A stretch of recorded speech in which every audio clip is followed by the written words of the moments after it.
Ano po dapat ang magiging basis sa pagtaas ng grade level ng isang batang may autism kung hindi pa kayang makipagsabayan academically sa regular school? Napakagandang tanong, no? Ang nangyayari dito sa ating bansa, ang education is competition. Whether you admit it or not, nung kayo ay nasa kinder, nung kayo ay nasa grade 1, even pre-kinder, nursery pa noon, naging competition sa inyo ang education, which is wrong, mali. Bakit natin gagawing competition ng education? Merong iba-ibang phase at phases ang mga tao, ang mga bata. So, ibig sabihin, ang bata, halimbawa na mabilis na develop ang kanyang physical body niya, mas mabilis niyang mahawakan ng tama ang lapis. Samantalang ang kaedaran niya na maliit pa, na hindi pa fully develop ang kamay, ay maaaring mahirapan na pagsusulat. Hindi po ba? May mga bata na nauunang nagsasalita kaysa sa kaedaran nila. So, hindi natin pwedeng sabihin na kapag tinanong natin ng isang bata, ano ang sagot dito, at hindi niya kaagad masabi, ay wala na siyang alam. Hindi po kompetisyon ang education to the point na hindi natin sasabihin sa isang hindi nakakapagsalita na kapag hindi ka nakapagtula, ay babagsak ka sa subject. Or sasabihin natin sa visually impaired, yung blind,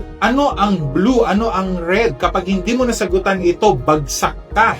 Diba? Common sense. Kaya nga po, napakaganda ng inclusive education because inclusive education provides supports and opportunities for the child. And when you provide supports, mapapalabas mo kung ano ang alam ng bata. Halimbawa, merong bata na merong intellectual disability. Ibig sabihin, ang IQ niya is below 70.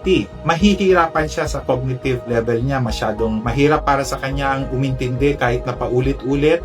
Yung adaptive behavior skills niya ay napakababa or napakahina. And then we expect the child to have the same knowledge or output as someone who is neurotypical. Samantalang kung bibigyan natin ng pagkakataon tong batang ito, baka naman lalaki siya at kung na-develop yung maximum potential niya, kung ang pinakamataas na ma-achieve niya halimbawa ay yung kaya niya ang mag-welding, hindi ba't napaka-productive member ng society yon? Kung marunong siyang mag-welding, tayo ba lahat marunong ba tayong mag-welding? Baka nga hindi pa natin kayang umispat ng tama eh. Pero kung naturuan natin sila ng basic skill or even advanced skill at yun lang ang alam nila, yun lang ang ikabubuhay nila, hindi ba't ginhawa yan para sa parents nila na may alam ang anak nila na magiging negosyo niya or magiging trabaho niya balang araw kahit na wala na ang kanilang mga magulang?